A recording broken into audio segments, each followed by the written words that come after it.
Hey guys, welcome to this week's podcast. Before I begin, I'm sorry to start off a bit negative, but I took a lot of flack last week from people that I don't think understood where I was coming from, so I just wanted to address two things as quickly as I can. First, I appreciate everybody's comments and feedback, regardless if they're negative or positive.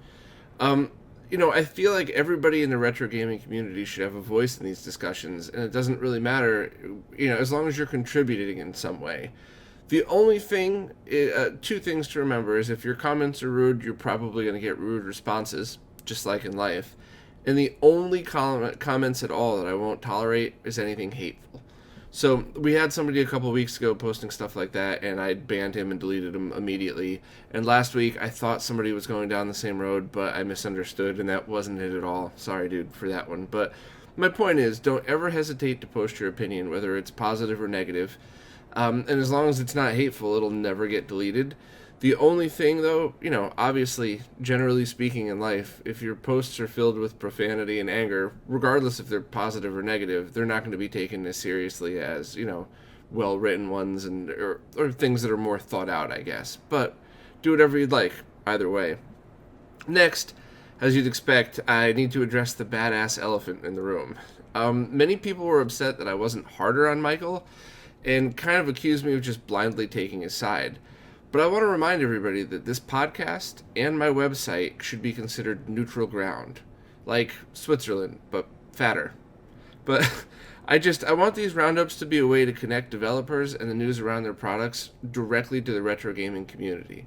If I was anything other than polite to any of the guests, it would just be unproductive, and more importantly, it might leave other people who haven't been on yet feeling like, oh, well, I don't want to go on that podcast, what if I just get cornered? And I don't ever want to feel anybody to feel like that on here.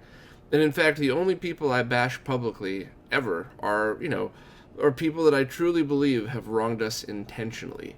I think there was a journalist, some eBay sellers, some stuff. Basically, there's pretty much no gray area. If I feel the need to say something bad, somebody did something really shitty. And that's not what I believe at all is coming from Michael. I still think his intentions are good. And I still think that, my opinion is the delays might actually result in a better product overall. Will remain to be seen. That will remain to be seen. But of course, the most important thing for me is he's still offering his money back to anybody that wants it. So you could disagree with absolutely everything that he's done. You could show proof that he could have done it better. But the bottom line is if you paid and you want your money back, how bad is it really then? It's not like he stole your money and ran away with it.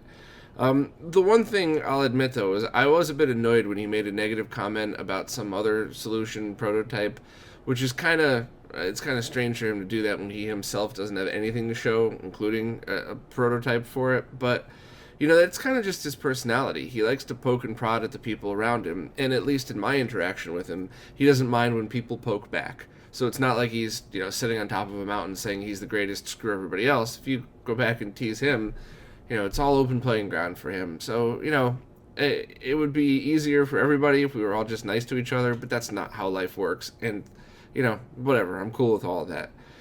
But either way, I'm not bashing him, any other prototype, or anything at all in this community unless there's negative intentions involved.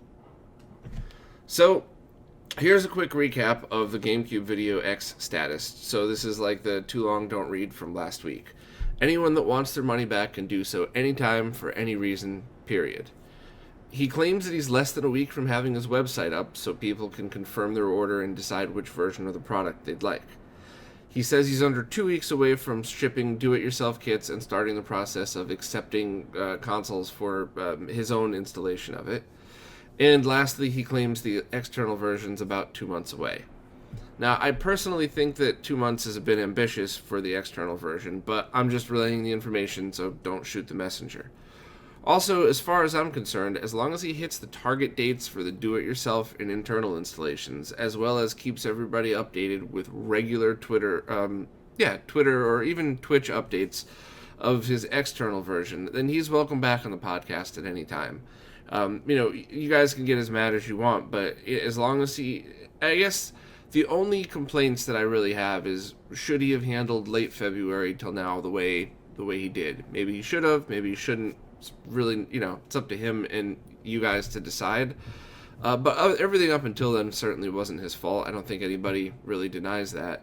But also, how he handles it from now on is really, at least in my personal opinion, how he should be judged, right? Does he keep the timelines for the things that he's absolutely able to do? And if things happen out of his control, is he keep in the external version? Is he going to keep us updated? Is he going to tweet about it all the time? Quick status updates? So I personally am judging him from here on out, and certainly not for the past few months of let's put a hold on the project and see. But obviously it's up to you guys to do whatever it is you prefer with all that. So, it's all mostly opinions, and as long as everybody either gets what they paid for or gets their money back, I'm cool with it. But if it becomes a problem, obviously I would handle it differently in the future. But as of now, I don't have any problem with the guy, and I'm not going to be mean to him. At least publicly. We tease each other all the time, behind the scenes, but screw it. So I just hope that's a quick recap for everybody, and I hope that's, puts everything into perspective. And you don't have to agree with anything I said. Feel free to post. I just kind of wanted to give everybody my thoughts on that and make sure we were all on the same page of, where we stood with everything. Next, My Life in Gaming did a full episode on different SCART switches, and they really went in depth to show the differences between each and the video quality output differences of them. So I thought they did an absolutely awesome job as usual, and anybody that was interested at all in SCART switches should definitely take a look at it. Next, someone posted an installation video of Marcus's new CPS2 digital video board. So basically, this is the board that can be installed in a CPS2 kit that will allow full digital-to-digital conversion of the signal as well as audio. So it's really cool to see it in action, and I hope to see it on some of the arcade setups that I've been seeing lately for some of the tournaments, because while CRTs are, in my opinion, always the best option for things like that, there do exist LCD monitors that have little to no lag, so this would be a perfect solution for them. Next, there's some Nintendo news to report. First, the NES Classic has been officially discontinued. So that probably doesn't matter to any of us, because anybody listening to this is going to recognize that it's just an emulator with a bunch of lag. But it probably is going to annoy everybody else that wants it either as a collector's item or that just wants a quick shot of nostalgia. Because I will admit that's probably the best use for it. You buy it for $60, you get all those games, you play them for an hour, and then you never use it again. Yeah, it's a cheap, fun way to experience it. It's got the same feel of a controller. But my guess is they discontinued it because they're going to try to sell you the virtual console versions of the games within a few months. But I guess that'll remain to be seen. Next, it looks like Nintendo sold more copies of Breath of the Wild for the Switch than they actually sold Switch consoles, which I thought was kind of funny because it just shows how many people are trying to get a Switch and can't get their hands on it. But I guess they sold 925,000 copies of Breath of the Wild for the Switch, but only 906,000 Switch consoles. So that means about 20,000 people are sitting around the world waiting for their console and have the game. One thing they said is a bunch of people might have gotten like the Master Sword Edition, the limited edition, and then also bought just the game so they could have something opened. But I don't know that 20,000 people would do that, so it's just kind of funny and shows how many people are just waiting to get their hands on a console. And lastly, for the Nintendo stuff, they have actually released the projected game release dates for 2017. And, being a retro gamer, the one that I'm obviously most excited about is Sonic Mania, which is still scheduled for summer 2017. And that looks great. That looks just like the next iteration of a side-scrolling Sonic game. But there's a bunch of cool ones on there either, both for retro gamers and for everybody. But the ones that jumped out on me was Ultra Street Fighter 2, The Final Challengers, and that's the end of May. Mario Kart 8, of course, that's coming out at the end of this month. And Cave Story is also being released on it, which is strange because I didn't expect that game to be released on another platform, but I'm really glad it is because it's just an awesome game, and the more people that experience it, the better. Because to me, that fits right in with all the old classic side-scrolling games. And I wonder if the people behind the Genesis translation of it are going to catch any flack because now they're also trying to sell it on the Switch. I personally think it would do nothing but be free promotion for it. But I guess we'll see. It looks like Darksoft has posted a few updates to his Neo Geo ROM Cart project. First, he has a video showing the latest menu update, and also he's confirmed that it's going to support game saves, so you'll no longer need that external game cart thing for anybody that wants to save their game or their high scores. And because it saves to SD, I'm assuming that these could also be backed up to your computer, which is all a pretty cool feature. So, it's moving forward steadily but slowly, so hopefully we will see this sooner. But I'm really excited for it, and all the features look great, and it just seems like something that's definitely going to be worth the wait. Next, Saint has posted progress on his Neo Geo Pocket ROM Cart. First, he's posted a picture of the 3D printed case that it'll ship with, but he said he'll also give the design files to people who want to make their own nicer one. And this won't fit a standard game case, which in my opinion is great, so people won't try to cannibalize cheaper Neo Geo Pocket games for it. But I think that's awesome. So it'll come with a 3D printed case and a sticker, but if you want to make your own or make a fancy one or a different color, you could have the 3D design files for it and do what you'd like with them. Next, Firebrand X has updated all of his FrameMeister profiles, which in my opinion is kind of an essential tool if you own a FrameMeister, and they're all free, of course. So basically you just put all of his patches onto an SD card. I think it allows 20 at a time, and you can get custom profiles for each console. This time he added TurboGrafx 16 and did a few other tweaks to, I think, certain other ones. And he had two things to report on, I guess common questions that he'd been asked. One was several complaints have come in about profiles loading to a blank screen and seemingly not working. In every case, this was due to people using an input mode other than RGB. Since he saves the default video mode input variable as RGB, the profile will show a blank screen if the user does anything else. But if this happens, all you have to do is wait about 15 seconds after loading the profile, then press the input button you want to use on the FrameMeister's remote. It'll switch over, and after about 10 seconds, your picture should come up fine with his profile applied to it. If you want to avoid this hassle in the future, simply resave the profile after switching to the proper input, and it will change the default input source to your preferred one. Also, for 4K TV users, some people have been discovering strange frame rate issues while attempting to use the FrameMeister. It seems most of these issues can be solved by changing the sync mode to off instead of auto. However, keep in mind that the frame rate will now behave like most emulators, where it will look smooth most of the time, but occasionally the frame rate will jump or stall in order to resync with the console. So I think that screen tearing, kind of jumpy screen issue. I still haven't done much testing on 4K TVs at all with the FrameMeister or anything, but I'll certainly report back when I eventually get one and hook my OSSC up to it, and I'm sure I'll borrow a FrameMeister and test those as well. But thanks a lot to him for the update and to continue to put a ton of work into these things and then just donate them for free to the community. Next, my buddy Phil sent me a link to Paradox Arcades, which I'd never heard of them before, but they make some really cool looking products. The thing that stood out most for me is the LCD Marquee. So it's a custom-made LCD screen that sits up where the Marquee would normally go, and it changes with each game, so that if you're standing next to it and you load Mortal Kombat, it'll load the Mortal Kombat Marquee picture for it. It looks like they have buttons that change with each game. So if it's a 6-button game, all 6 buttons light up, or if it's just a 2-button game, the only 2 or 3 buttons that are used will light up. And it's really awesome, and I would love to see one in person. But I'll warn anybody, before you even go to the website, these things are ridiculously expensive. They are things for people if I owned a high-end arcade, not like a barcade or anything, I would buy one of these and charge $1 a play just to try to eventually recoup the money. But it's really for either super serious enthusiasts or people that want to put it in a place where it could actually pay for itself within 8 or 9 years. It's they're expensive, but you do get what you pay for. But maybe someday I'll be able to interview those guys and even head over and take a look at one in person. The only complaint I have at the moment is they're only offering them with LCD screens that have very low lag, but I would like an option for CRTs, even if you have to bring your own or something. But for the price that these things go for, I can't imagine that they would say no if you wanted to do something like that. But hopefully I'll have a follow-up on this soon and be able to actually do a review on one. Lastly, for anybody interested, we had a great Retro Roundtable podcast last week.